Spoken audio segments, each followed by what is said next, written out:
What is going on, beautiful people? Today, we're going to be talking about, can narcissists control their behaviors? Do they have any type of control or power over what they do and how they treat you? If you're new here, my name is Lee Hammock. I'm a clinically diagnosed narcissist, and welcome to another episode of the Narcissist Code.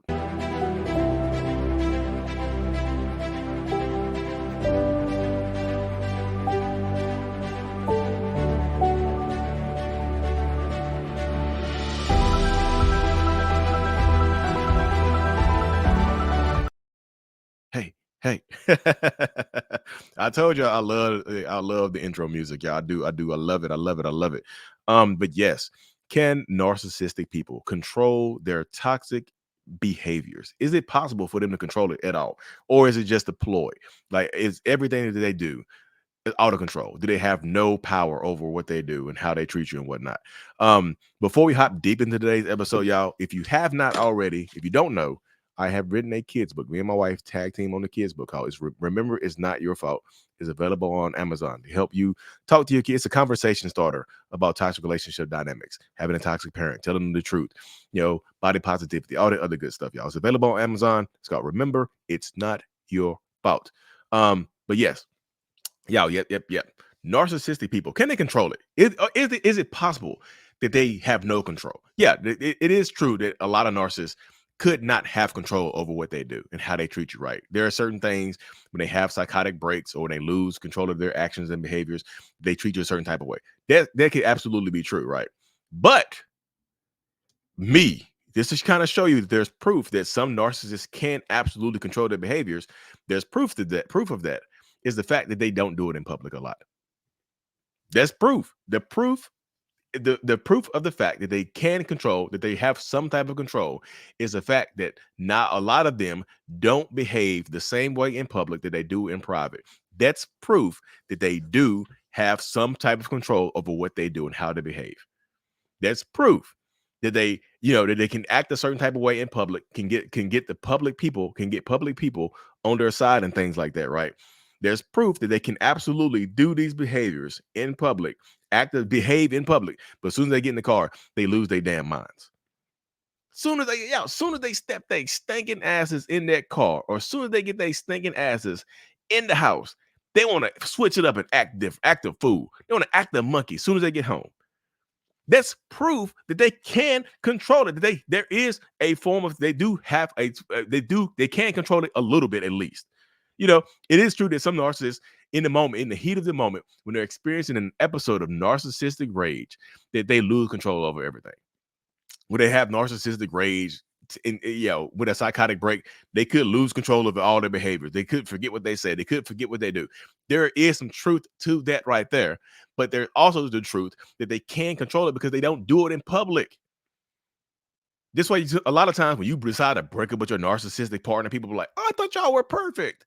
Y'all were relationship goals. If y'all didn't make it, I don't have any faith in anybody making it anymore. Y'all were the it couple. We just thought y'all were gonna make it. Blah blah blah. Boo boo boo beep beep beep." That happens because narcissistic people can cultivate a good image of themselves, so they have such a good reputation that people think that they're good people. But behind the scenes, they're out of damn control. Behind the scenes, as soon as they shut the door, they're like, "Hey, all right, guys, I'll see you later. We'll talk to you later. It was a great night. See you guys later." Boom, soon the door closed, like, boom. Why'd you act like that? Why you embarrass me like that in front of people? Why do you behave like that in front of people? Why do you have to do this? Why do you have to act like this? Why do you have to say this? Why? They'll behave differently behind the damn scenes. They just kind of shows you right there that there is the ability to control what they do, how they do it, what they say. They have that ability when they pick and choose. There's a lot of them that have the ability to say and do a lot of different things, but they pick and choose when to say and do it. They pick and choose when to behave. They pick and choose when to be on their best behavior. They can't be somehow, some way, shape, or form. They can't be on their best behaviors with you, but all of a sudden they're on their best behaviors with everybody else. When other people are around, they're on their best behavior, and you be like, you looking like this. What the hell you do? Like, wait, why aren't you yelling and screaming? Like somebody will do something, the exact same thing that you did, to get yelled at, but you see somebody else in public do it, And they be like, you, and they don't yell at, oh, it's okay. Everybody makes mistakes. I can be clumsy at times too. You have a good day though. But you did the exact same thing. They like, what are you doing? You idiot. You worthless. You're useless. You're a useless bastard. You blah, blah, blah, blah. They'll yell and scream at you. You be like, wait, hold up. Wait a minute. Wait a minute. Hold up, wait a minute. Y'all know I was finished. Why didn't you yell at them? You yelled at me for the exact same thing. Why ain't you yell at them? I know a lot of people, I know a lot of people think that right there, right? I know there's a lot of people who have that same type of mindset, who behave that same type of way, who think like that. Like, and they won't have an explanation. They'll just say you deserved it. They can't explain to you why they behave differently with you. They'll tell you that you deserved it. You make me behave a certain type of way. You bring out the worst in me. They will tell you that you bring out the worst in them while they're being the worst to you. They'll be treating you the worst, right? But they'll somehow, some way, shape, or form tell everybody that you bring out the worst in them. Like your behaviors or why they treat you treat you a certain type of way. Like you did this to me. Like you made me do this. Like the reason I yell at you is because you deserve to be yelled at. The reason I act this way towards you because you deserve to be. You deserve these type of behaviors exhibited towards you. Like you deserve this. They'll tell you that you deserve it. They'll blame you for every single thing. Like very little accountability on their part of what they're doing and how they're treating you. But damn it, they'll tell you directly to your face that you deserve it. Like you bring out the worst in me. I only get this way with you. I only behave this way with you. I only do this with you. This is how things have to go. This is how things need to be planned. You mean this is the mindset of a lot of toxic narcissistic people. And I tell you, like, they're always, as long as y'all stay with them, they're always going to have a reason to blame you. They're always going to be able to put it onto you. They're always going to just say, hey, look, this is what's going to happen to you right here. You know, this is what they're going to do. This is what we're going to do. This is how we're going to handle those things. Like, I want y'all to win. This is me being realistic with you. I want y'all to win so bad. But as long as you're in this toxic relationship, you have to learn how to navigate around this person because they're always going to act this way. They have some type of control. And if you bring it up, that the fact that they control and they treat other people differently, they will always find a way to tie it to you. They will, because every time you bring it up in a certain type of way or any type of way, they're going to just say, hey, look, you deserve this. I behave this way towards you because you deserve this. You bring out the worst in me. You act like this towards me, so I have to act like this towards you. You absolutely bring out the worst in me. They'll put it onto you, y'all. That's what they do to you. They will put it onto you. Willie, okay, I hear you, like, I hear you. I hear you. But what can I do about it? Like, yeah. Yeah, you have to try to find a way to communicate information to a narcissist that makes it not sound accusatory. You have to, because they're always going to feel like they lose control around you. They like you because I truly believe that most narcissists, right, have limited emotional capacity. Most of them do.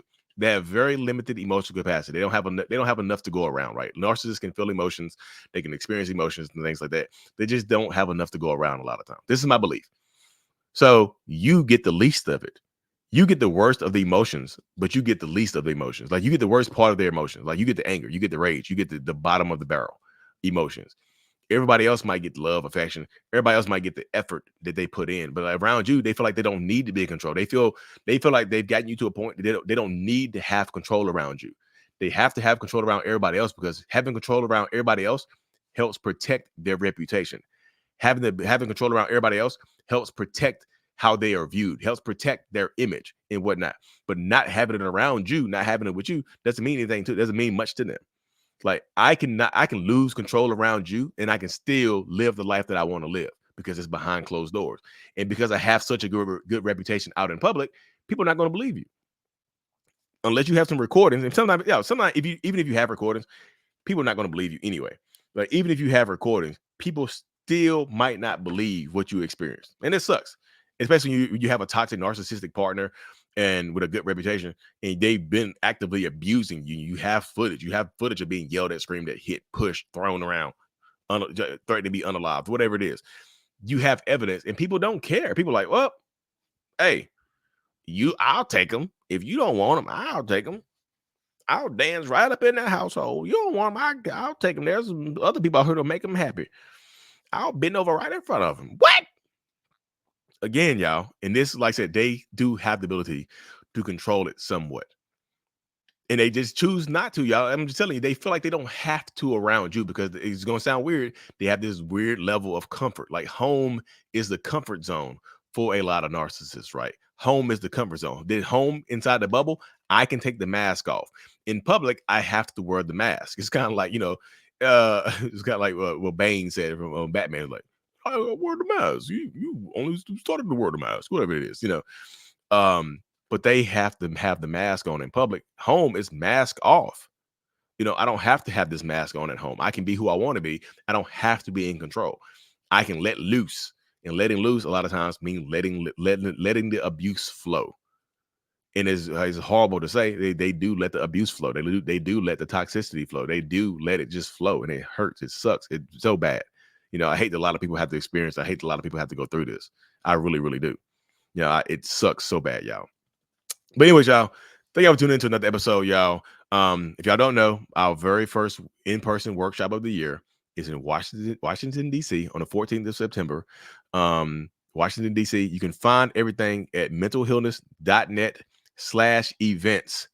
mentalhealness.net/events. And you can find all the information available for the Washington, D.C. workshop, y'all. It's live in person. It's super cheap. It's super affordable, y'all. This is the first one of the year.